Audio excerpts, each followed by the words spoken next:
오늘은 우리가 사도행전 75번째 시간으로 예수와 부활이라는 제목으로 같이 말씀을 나누도록 하겠습니다. 사도 바울은 데살로니가에서 성경을 강론했고 뜻을 풀어서 예수가 그리스도이심을 증거했습니다.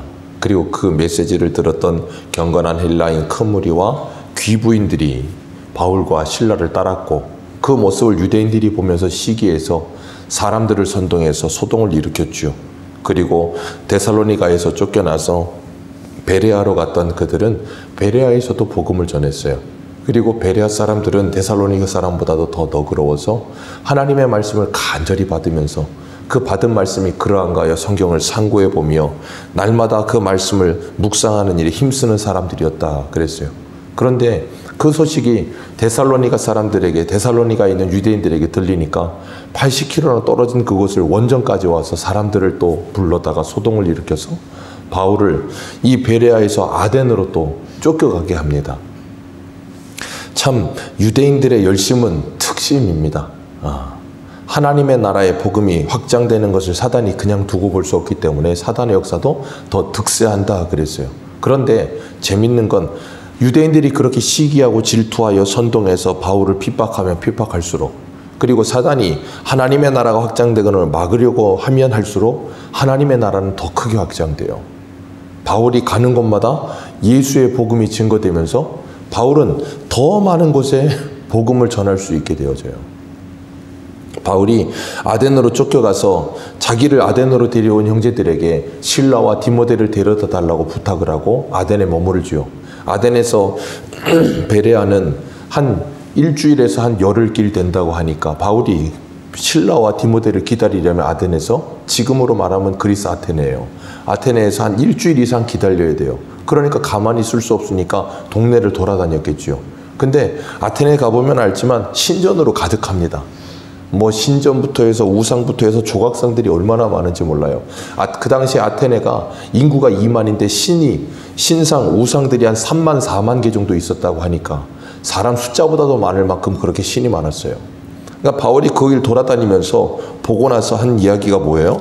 오늘 본문의 시작이 이거예요. 16절 같이 읽습니다. 시작. 바울이 아덴에서 그들을 기다리다가 그 성에 우상이 가득한 것을 보고 마음에 격분하여. 아멘. 우상이 가득한 걸 봤다는 거예요. 사람 숫자보다도 우상이 많으니 그걸 보면서 바울이 얼마나 분노하는 마음이 차올랐겠어요. 격분했다. 그건 분노하는 마음이 있었던 동시에 안타까운 마음이 그 안에 있었다는 거예요. 그건 너무나 당연하죠. 우리도 이 세상 보면서 예수 믿지 않는 세상 사람들이 말도 안 되는 이 세상 속에 매몰돼 살아가는 모습을 보면 때로는 분노하기도 하고 화가 나기도 합니다. 그런 모습들이 예수를 믿는 사람들에게는 당연히 생겨지는 거예요. 그래서 사도행전에도 보면, 계시록에도 보면 계시록 18장 2절에 이렇게 말을 합니다. 사도 요한이 이렇게 표현해요.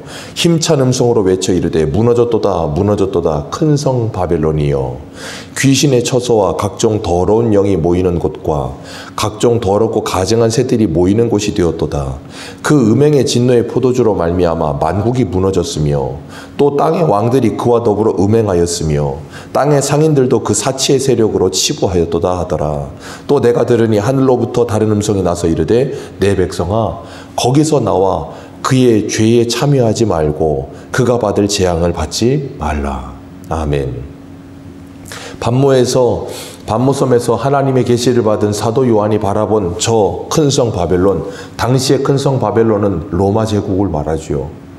사도 베드로도 바벨론의 교회라는 표현을 써요. 로마 교회를. 그런 것처럼 큰 성 바벨론은 당시에 로마를 지칭했습니다. 그런데 이 사도 요한이 보기에 그 큰 성 바벨론인 로마는 이미 무너진 성이라는 거예요. 무너졌도다 무너졌도다 큰 성 바벨론이요. 그러니까 내 백성아, 하나님의 백성아 거기 있어서 그 죄에 참여하지 말고 빨리 거기서 뭐 하라는 거예요?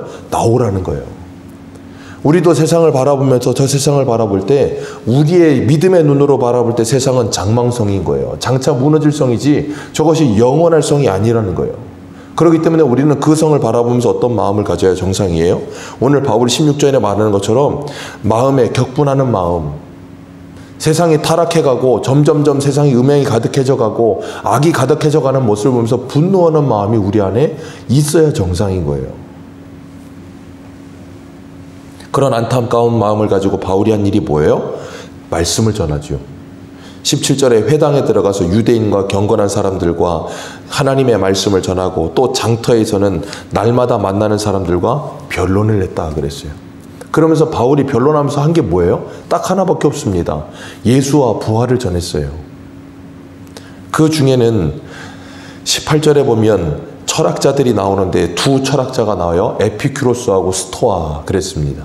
당시 이 서양 철학의 가장 양대 산맥이라 할 수 있는 사람들이 이 두 학파였어요. 이 에피큐로스는 뭐 하는 사람들이냐면 쉽게 말하면 쾌락주의자들, 인생을 즐겨라.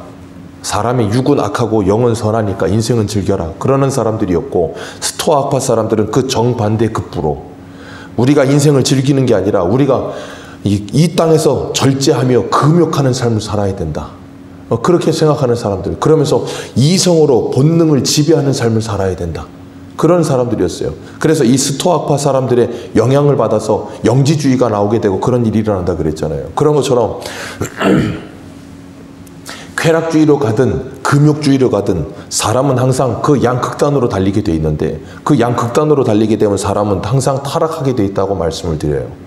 신앙은 극단으로 달려가는 사람들이 아니라 그 중심을 지킬 수 있는 사람, 그래서 균형을 지킬 수 있는 사람이어야 된다 그랬어요. 바울이 그런 사람들하고 변론하면서 복음을 전합니다. 그랬더니 그들이 바울의 말을 듣고 어떤 사람은 말쟁이가 나타났다 그러고, 어떤 사람은 이방신을 전하는 사람인가 보다 하는 생각을 했다는 거예요. 왜요? 바울이 전한 게 뭐라고요? 18절 말미에 예수와 부활을 전하니. 그 사람들은 예수에 대해서, 부활에 대해서 들어보질 못한 거예요. 왜? 철학에서는 이 육체는 죽으면 끝이라고 생각했어요. 육체를 영혼의 감옥이라고 생각했습니다. 그러니까 죽으면 이 영혼의 감옥에서부터 영혼이 자유로워질 수 있다고 생각했는데, 부활을 말하니까 이상한 거죠. 그리고 그 예수를 말하는데 한 번도 들어보지 못한 예수에 대한 이야기를 들으니까 사람들이 신기한 거예요. 그러니까 19절 같이 읽습니다. 시작.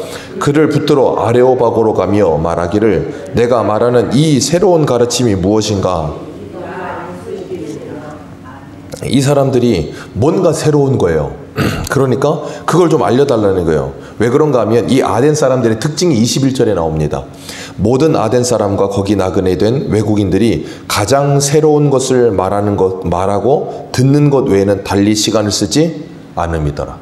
그러니까 이 사람들은 새로운 지식이 들어오기만 하면 그걸 알고 싶어하는 지적 욕구가 대단했던 사람들이에요. 그러니까 서양 철학이 유행했고, 헬라 제국의 철학이, 로마가 헬라를 지배했지만 문화는, 그리고 철학은 헬라 철학이 로마를 지배했어요. 그리고 지금도 여전히 전 세계를 지배하고 있는 이 철학적인 사조가 이 당시에 만들어진 서양 철학이에요.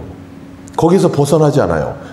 그만큼 뛰어났습니다. 소크라테스부터 해서 모든 사람들이 이 당시에 나왔던 사람들이니까요.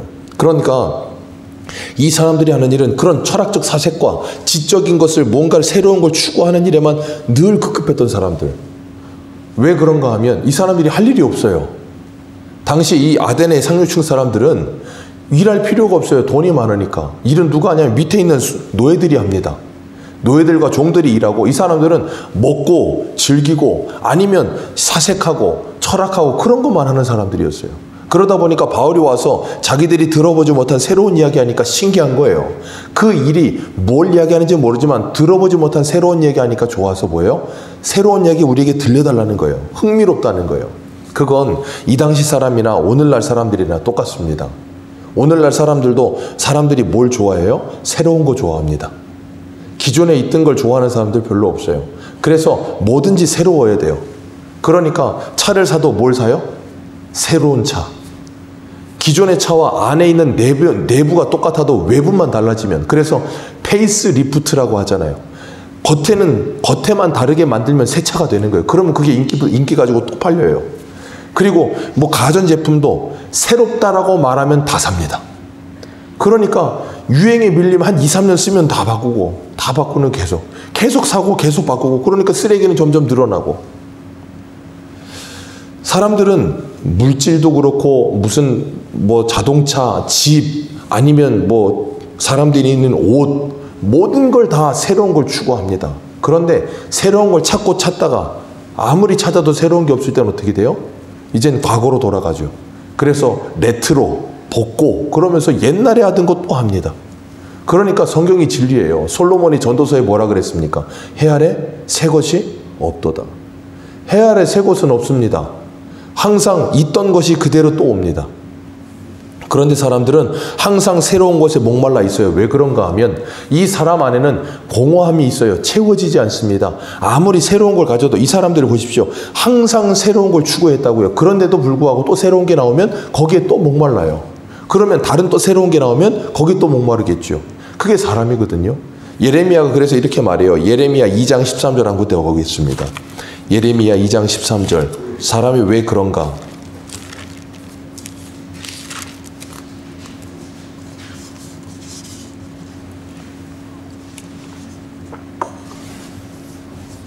예레미야 2장 13절입니다. 2장 13절 우리 같이 읽습니다. 시작. 내 백성이 두 가지 악을 행하였나니 곧 그들이 생수의 근원되는 나를 버린 것과 스스로 웅덩이를 판 것인데 그것은 그 물을 가두지 못할 터진 웅덩이들이니라. 아멘. 자, 사람의 죄악에 대해서 두 가지로 말해요. 생수의 근원된 하나님을 버렸습니다. 그러니까 생수가 없지요. 그러니까 뭘 해요? 스스로 웅덩이를 팝니다. 근데 그 웅덩이는 무슨 웅덩이요? 터진 웅덩이. 그래서 거기에다가 아무리 갈증을 해결하기 위해 뭘 부어도 그게 채워지질 않고 다 밑빠진 독이 돼버리는 거예요. 그러니까 늘 새로운 걸 찾고 무언가를 계속해서 채우려고 아무리 채워도 무조경처럼 채워지질 않는 게 사람의 마음이에요. 그러니까 늘 공허하고 헛헛한 거예요. 거기에 누가 찾아오셔야 된다고요? 생수의 근원이신 하나님이 찾아오셔야 되는 거예요. 그러기 전에는 이 밑빠진 독이 공허함이 채워지질 않아요. 그래서 예수님께서 요한복음 7장 8장에 뭐라 그럽니까? 나는 생수라 그러시면서 나를 믿는 자는 그 배에서 생수가 흘러나리라 그렇게 말씀하시잖아요. 그게 뭐예요? 곧 성령을 말씀하십니다. 그러니까 예수 믿고 성령을 받으면 뭐 하게 되는 거예요? 만족이 찾아오는 거예요. 이 공허함이 하나님 때문에 채워지기 때문에 만족함이 찾아옵니다. 그리고 나면 세상의 것을 채우지 않아도 새로운 것을 채우지 않아도 이미 만족하게 되는 거예요. 그리고 나면 뭐 하게 되는가 하면 새로워지는 겁니다. 기억하세요. 이 세상에 해 아래 새 것은 어떤 것도 없습니다. 그러나 예수 그리스도 안에 있으면 새 것이 됩니다. 그래서 바울이 고린도후서 5장 17절에 뭐라 그래요? 이전 것은 지나갔으니 보라 새 것이 되었도다. 무엇이 새 것이 됩니까? 예수 그리스도와 함께 십자가에 죽고 부활하여 그 부활 생명을 가지면 우리가 새 사람이 되는 거예요. 새 사람이 되고 나면 우리에게는 매일이 새날이 되는 겁니다. 매일이 새날이 되는 것이고 우리 하는 모든 일들이 뭐예요? 새 일이 되는 거예요. 그런데 그러지 않으면 매일이 새날이 아니고 항상 다람쥐 쳇바퀴 돌도 똑같은 날이 되는 거예요. 그리고 뭐든지 새 일이 되지 않고 뭐예요? 그냥 전에 하던 그 일이라고 생각하게 되는 거예요. 그러니까 하루하루가 뭐예요? 지루하죠. 그러니까 뭐예요? 새로운 걸 찾죠. 그러니까 어떻게 해요?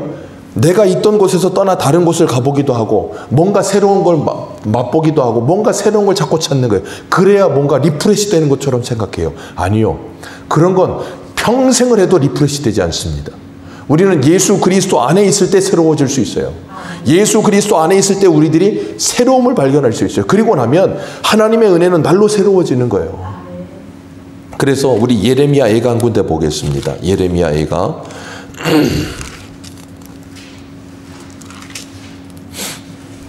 예레미야 애가 3장 22절 23절입니다.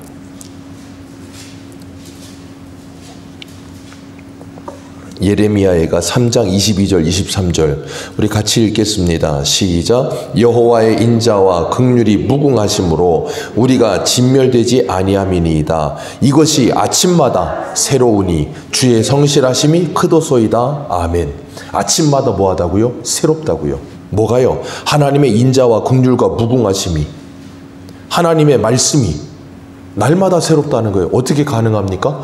우리가 주 안에 있을 때 하나님의 은혜로 말미암아 이 말씀들이 새롭게 들려지는 거예요. 새 은혜로 우리에게 다가오는 거예요.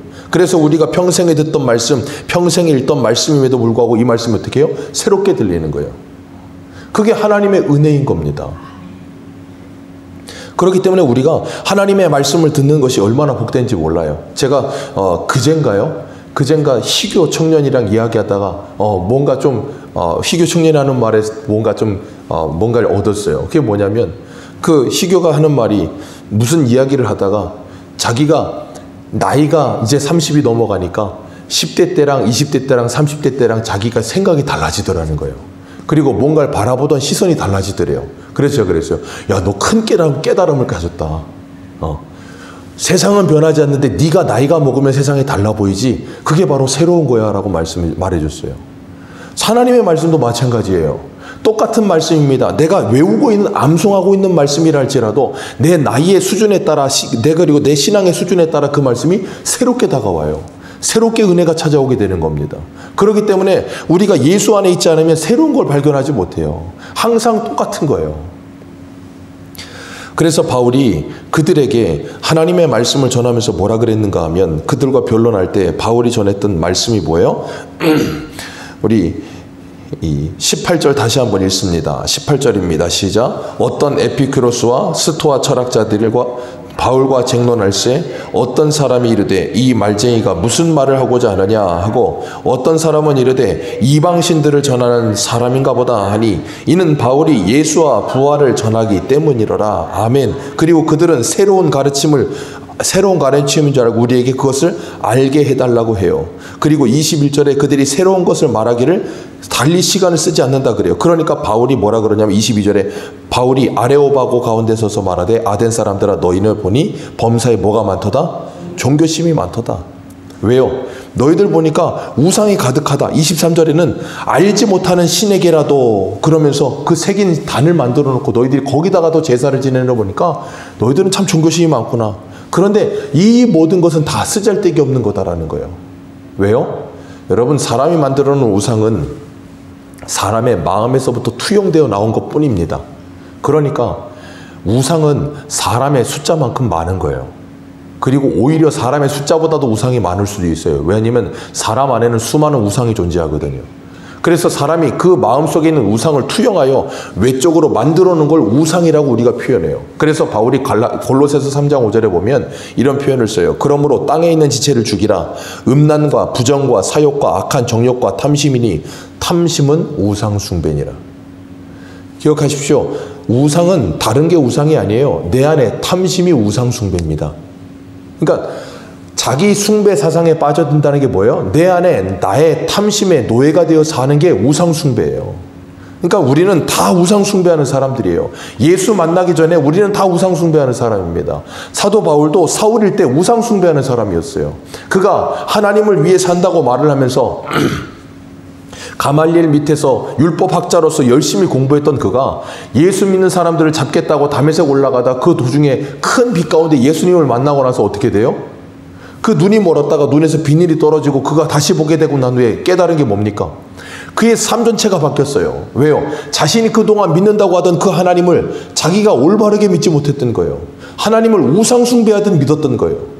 그리고 자기 자신을 바로 보게 되고 예수를 보게 되고 나니까 자기가 얼마나 죄인인지 깨닫게 된 거예요. 그리고 자기가 알고 있던 하나님에 대한 지식이 얼마나 잘못된 것인지 깨닫고 나니까 뭐라 그래요? 그리스도를 아는 지식이 가장 고상하기 때문에 이 모든 것을 다 배설물처럼 여긴다고까지 말한다고요. 그런 것처럼 우리가 부활하신 예수님을 만나야 우리 안에 새 사람이 시작되는 거예요. 그리고 나면 우리가 뭐 하게 되는가 하면 그 우상들을 다 내어버리게 되는 겁니다. 그래서 바울이 이들에게 뭘 전해요? 예수와 부활을 전한 거예요. 다른 걸 전한 게 아니고 그 예수와 부활을 만나, 그 부활하신 예수님을 만나 성령을 받아 그 눈이 띄어져야 그의 삶이 변화가 찾아오니까. 우상을 그냥 수많은 여기 우상이 가득한 동네에 그냥 눈에 보이는 우상을 제거한다고 우상이 사라지는 게 아니라는 거예요. 우리 한 군데만 보겠습니다. 이사야 30장을 한 군데 보세요. 이사야 30장 20절.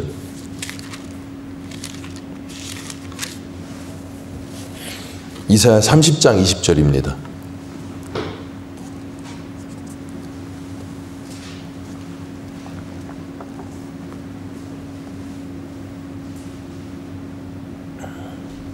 이사야 30장 20절 20절에서 22절입니다. 우리 같이 읽겠습니다. 시작. 주께서 너희에게 환난의 떡과 고생의 물을 주시나 내 스승은 다시 숨기지 아니하시리니 내 눈이 내 스승을 볼 것이며 너희가 오른쪽으로 치우치든지 왼쪽으로 치우치든지 내 뒤에서 말소리가 내 귀에 들려 이르기를 이것이 바른 길이니 너희는 이리로 가라 할 것이며 또 너희가 너희 조각한 우상에 입힌 은과 부어 만든 우상에 올린 금을 더럽게 하여 불결한 물건 던짐같이 던지며 이르기를 나가라 하리라. 아멘.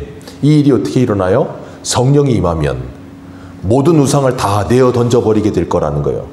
그래서 예수님이 뭐라 그랬습니까? 너희들의 겉을 깨끗이 하지 말고 속을 깨끗이 하라. 속을 깨끗이 하면 겉도 깨끗하여지리라 그러시는 거예요. 그러니까 내 안에 우상이 죽어야 내 밖에 있는 우상들이 다 제거되는 거예요.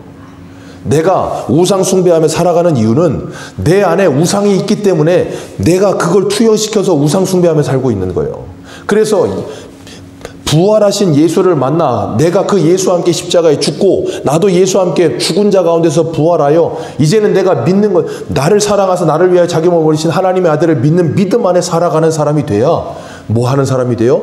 우상을 숭배하지 않고 예수를 믿는 사람이 되는 거예요. 그리 돼야 진짜 새 사람이 되는 겁니다. 그리 돼야 우리가 새로운 것을 발견하는 거예요. 우리가 보는 모든 것이 새로워지는 겁니다. 그래서 바울이 그들에게 뭐예요? 예수를 전한 거예요. 사도행전 조금만 뒤로 가시면 19장에 가면 바울이 에베소에서 2년 반 동안 두란노에서 말씀 가르칩니다.